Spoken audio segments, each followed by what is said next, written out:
ಒಂದಿಷ್ಟಿಲ್ಲ ಕೃಷ್ಣಾಯನ ಬಾರದೆ. ನರ ಜನ್ಮ ಬಂದಾಗ ನಾಲಿಗೆ ಇದ್ದಾಗ ಕೃಷ್ಣಾಯನ ಬಾರದೆ. ವಸುದೇವಸುತಂ ದೇವಂ ಕಂಸಚಾನೂರಮರ್ದನಂ ದೇವಕೀ ಪರಮಾನಂದಂ ಕೃಷ್ಣಂ ವಂದೇ ಜಗದ್ಗುರುಂ. ವಚನ ಭಾಗವತದ ಮುಂದುವರಿದ ಭಾಗ. ಪ್ರವೃತ್ತಿ ನಿವೃತ್ತಿ ಧರ್ಮಗಳು. ಅಮ್ಮ, ದುಷ್ಕರ್ಮದಿಂದ ದುರ್ಗತಿಯಾದರೆ ಸತ್ಕರ್ಮದಿಂದ ಸದ್ಗತಿ ದೊರೆಯುವುದಷ್ಟೇ. ಈ ಸತ್ಕರ್ಮದಲ್ಲಿಯೂ ಎರಡು ವಿಧ: ಫಲಾಪೇಕ್ಷೆಯಿಂದ ಮಾಡುವ ಸಕಾಮ ಕರ್ಮ, ಫಲಾಪೇಕ್ಷೆ ಇಲ್ಲದೆ ಮಾಡುವ ನಿಷ್ಕಾಮ ಕರ್ಮ. ಇವನ್ನು ಕ್ರಮವಾಗಿ ಪ್ರವೃತ್ತಿ ಧರ್ಮ, ನಿವೃತ್ತಿ ಧರ್ಮ ಎಂದು ಕರೆಯುತ್ತಾರೆ. ಸಂಸಾರಿಗಳಾದವರು ಸಾಮಾನ್ಯವಾಗಿ ಪ್ರವೃತ್ತಿ ಧರ್ಮವನ್ನು ಆಚರಿಸುತ್ತಾರೆ. ಹಾಲಿನ ಆಸೆಯಿಂದ ಆಕಳನ್ನು ಮೇಯಿಸಿ ಹಾಲನ್ನು ಪಡೆದ ಮೇಲೆ ಪುನಃ ಹಾಲನ್ನು ಪಡೆಯುವ ಆಸೆಯಿಂದ ಆಕಳನ್ನು ಮೇಯಿಸುವ ಗೊಲ್ಲನ ಹಾಗೆ ಈ ಸಂಸಾರಿಗಳೆಂಬುವರು. ನಿಷ್ಕಾಮನಾಗಿ ಭಗವಂತನನ್ನು ಆರಾಧಿಸುವುದಕ್ಕೆ ಬದಲಾಗಿ ಅವರು ತಮ್ಮ ಸಂಸಾರ ಸುಗಮವಾಗಿ ನಡೆದುಕೊಂಡು ಹೋಗುವಂಥ ಧನಧಾನ್ಯ ಭೋಗಭಾಗ್ಯಗಳಿಗಾಗಿ ಕಾಮ್ಯಕರ್ಮಗಳನ್ನು ಆಚರಿಸುತ್ತಾರೆ. ಯಜ್ಞಯಾಗಾದಿಗಳಿಂದ ದೇವತೆಗಳನ್ನು, ಶ್ರಾದ್ದಾದಿಗಳಿಂದ ಪಿತೃಗಳನ್ನು ತೃಪ್ತಿಪಡಿಸುವವನು ಈ ಪುಣ್ಯಕರ್ಮಗಳ ಫಲವಾಗಿ ಧೂಮಗತಿಯಿಂದ ಚಂದ್ರಲೋಕವನ್ನು ಸೇರಿ ತನ್ನ ಪುಣ್ಯವು ತೀರುವವರೆಗೆ ಅಲ್ಲೇ ಸೋಮಪಾನದ ಸುಖವನ್ನು ಅನುಭವಿಸುತ್ತಿದ್ದು, ಆ ಪುಣ್ಯ ತೀರುತ್ತಲೇ ಅಲ್ಲಿಂದ ಉರುಳಿ ಆಕಾಶ, ವಾಯು, ಧೂಮ, ಮೇಘಗಳ ಮೂಲಕ ಭೂಲೋಕಕ್ಕೆ ಬೀಳುತ್ತಾನೆ. ಇಷ್ಟೇ ಅಲ್ಲ, ಕಾಮ್ಯ ಫಲಗಳನ್ನು ನೀಡುವ ಚಂದ್ರಲೋಕಾದಿ ಪುಣ್ಯ ಲೋಕಗಳೆಲ್ಲ ಅಸ್ಥಿರವಾದವು. ಪ್ರಳಯ ಕಾಲದಲ್ಲಿ ಈ ಲೋಕಗಳೆಲ್ಲ ನಾಶವಾಗಿ ಹೋಗುತ್ತವೆ. ಆದ್ದರಿಂದ ಪ್ರವೃತ್ತಿ ಧರ್ಮವನ್ನು ಕೈಕೊಂಡವನು ಶಾಶ್ವತ ಸುಖವನ್ನು ಪಡೆಯಲಾರದ. ಶಾಶ್ವತ ಸುಖ ಬೇಕೆನ್ನುವ ನಿವೃತ್ತಿ ಧರ್ಮವನ್ನೇ ಕೈಕೊಳ್ಳಬೇಕು. ನಿವೃತ್ತಿ ಧರ್ಮವನ್ನು ಆಚರಿಸುವವರು ಪರಬ್ರಹ್ಮನ ಉಪಾಸಕರು. ಅವರಿಗೆ ಅಹಂಕಾರ ಮಮಕಾರಗಳಿಲ್ಲ. ಅವರು ಶಮದಮಾದಿಗಳಿಂದ ಕೂಡಿದ ಶುದ್ಧ ಮನಸ್ಸಿನವರು. ಅರ್ಥಕಾಮಗಳನ್ನು ಕೊಡುವ ವರ್ಣಾಶ್ರಮ ಧರ್ಮಗಳಿಗಿಂತಲೂ ಸ್ವಧರ್ಮದಲ್ಲಿ ಹೆಚ್ಚು ನಿಷ್ಠೆಯುಳ್ಳವರು. ಕೇವಲ ಈಶ್ವರ ಅರ್ಪಣ ಬುದ್ಧಿಯಿಂದ ಅವರು ಕರ್ಮಗಳನ್ನು ಆಚರಿಸುತ್ತಾರೆ. ಅಂಥವರು ದೇಹಾಂತರದಲ್ಲಿ ಅರ್ಚಿರಾದಿಗತಿಯಿಂದ ಪರಮಾತ್ಮನನ್ನು ನೇರವಾಗಿ ಹೋಗಿ ಸೇರುತ್ತಾರೆ. ನಿವೃತ್ತಿ ಧರ್ಮವನ್ನು ಆಚರಿಸುವವರು ತಮ್ಮ ಬ್ರಹ್ಮೋಪಾಸನ ಕರ್ಮದಲ್ಲಿ ಸಿದ್ಧಿಯನ್ನು ಪಡೆಯುವ ಮುನ್ನವೇ ಸತ್ತು ಹೋದರೆ ಅಂಥವರು ಬ್ರಹ್ಮಲೋಕಕ್ಕೆ ಹೋಗಿ ನೆಲೆಸಿ ಸದಾ ಪರಮಾತ್ಮನ ಧ್ಯಾನದಲ್ಲಿರುತ್ತಾ ಮಹಾಪ್ರಳಯವಾದಾಗ ಬ್ರಹ್ಮನ ಜೊತೆಯಲ್ಲೇ ಪರಬ್ರಹ್ಮನ ಸಾನ್ನಿಧ್ಯವನ್ನು ಪಡೆಯುವರು.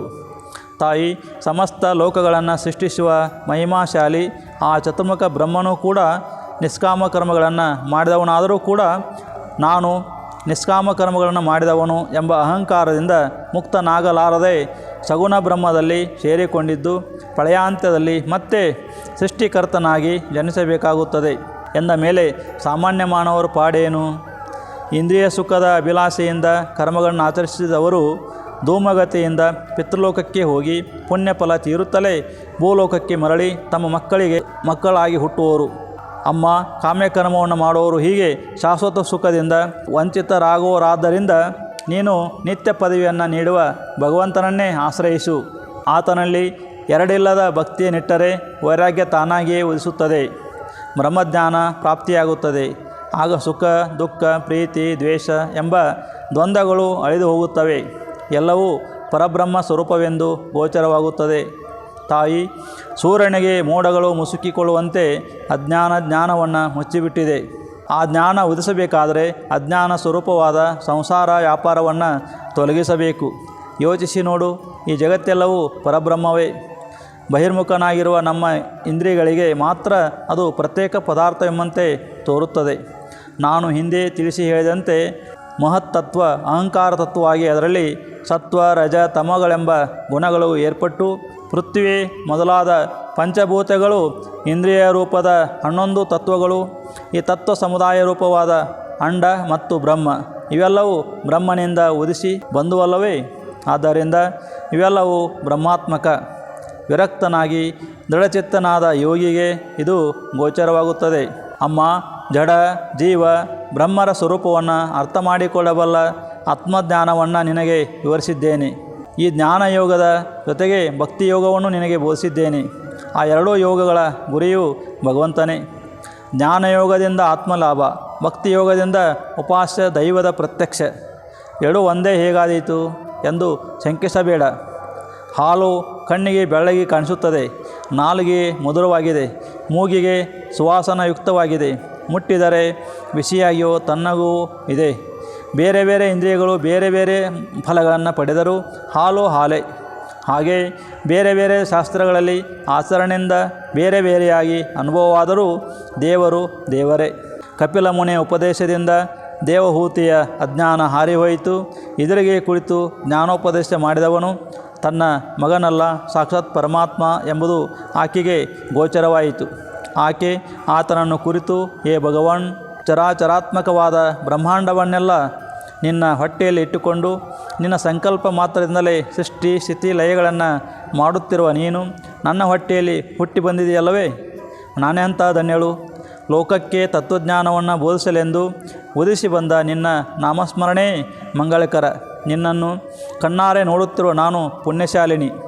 ನಾನು ನಿನ್ನ ಪಾದಗಳಿಗೆ ಶರಣಾಗಿದ್ದೇನೆ, ನನ್ನನ್ನು ಉದ್ಧರಿಸು ಎಂದಳು.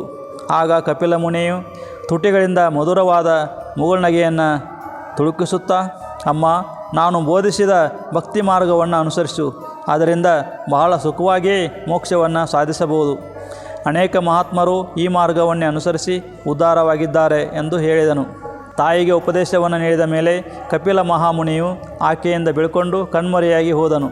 ಅನಂತರ ದೇವಹೂತಿಯು ಕರ್ದಮ ಪ್ರಜಾಪತಿಯ ಆಶ್ರಮದಲ್ಲಿಯೇ ತಪೋನಿರತಳಾದಳು.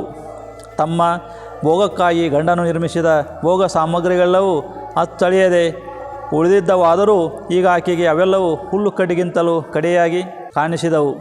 ಕೇವಲ ಮಗನ ಅಗಲಿಕೆಯೊಂದು ಮಾತ್ರ ಕೆಲ ಕಾಲ ಆಕೆಗೆ ಒಂದು ದೊಡ್ಡ ಕೊರಗಾಗಿತ್ತು. ಕ್ರಮಕ್ರಮವಾಗಿ ಆಕೆಯ ಅಂತರಂಗ ತಿಳಿಯಾಯಿತು, ಶುದ್ಧವಾಯಿತು, ಧ್ಯಾನ ಮಗ್ನವಾಯಿತು. ಕನಸಿನಲ್ಲಿದ್ದವರು ಎಚ್ಚರಗೊಳ್ಳುವಂತೆ ಆಕೆಯ ಚೇತನ ಮಾಯೆಯ ಜಾಲದಿಂದ ಮುಕ್ತವಾಗಿ ಬ್ರಹ್ಮಜ್ಞಾನವನ್ನು ಪಡೆಯಿತು. ಯೋಗ ಮಾರ್ಗವನ್ನು ಹಿಡಿದು ಆಕೆ ಸಚ್ಚಿದಾನಂದನಲ್ಲಿ ಐಕ್ಯಳಾದಳು. ಆಕೆ ಯೋಗ ಸಿದ್ಧಿಯನ್ನು ಪಡೆದ ಸ್ಥಳ ಸಿದ್ಧಾಶ್ರಮ ಎಂಬ ಹೆಸರಿನಿಂದ 3 ಲೋಕಗಳಲ್ಲಿಯೂ ಪ್ರಸಿದ್ಧವಾಯಿತು. ಜೀವನನ್ನು ತ್ಯಜಿಸಿದ ಆಕೆಯ ದೇಹವು ನದಿಯ ರೂಪದಲ್ಲಿ ಹರಿದು ಸಿದ್ಧಗಣಗಳಿಂದ ಸೇವಿತವಾಯಿತು. ಓಂ ಶಾಂತಿ ಶಾಂತಿ ಶಾಂತಿ. ಹರಿ ಓಂ ತತ್ಸತ್. ಶ್ರೀರಾಮಕೃಷ್ಣಾರ್ಪಣಮಸ್ತು.